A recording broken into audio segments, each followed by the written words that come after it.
প্রশাসন আমাদের ডাকে সাড়া দেয় নাই।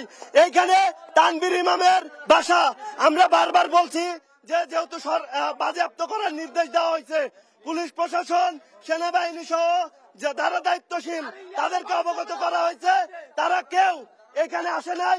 আমরা অনেক চেষ্টা করছি,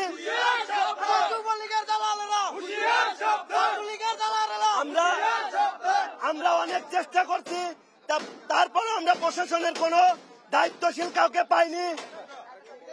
আমরা সারা দিন ধরে প্রশাসনের প্রত্যেকটা জায়গায় গিয়েছি, সেনাবাহিনী সহ এবং পুলিশের কাছে গিয়েছি, তারা কেউ আমাদের ডাকে সাড়া দেয়নি। আমরা সারা দিন ধরে চেষ্টা করেছি তাদেরকে এইদিকে আনার জন্য, মুভ করার জন্য। তারা সারাদিনে একটা বারের জন্য তারা বলেন মুভ করে নাই।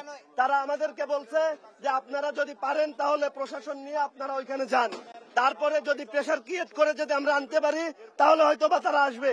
এজন্য আমরা এখানে এসেছি।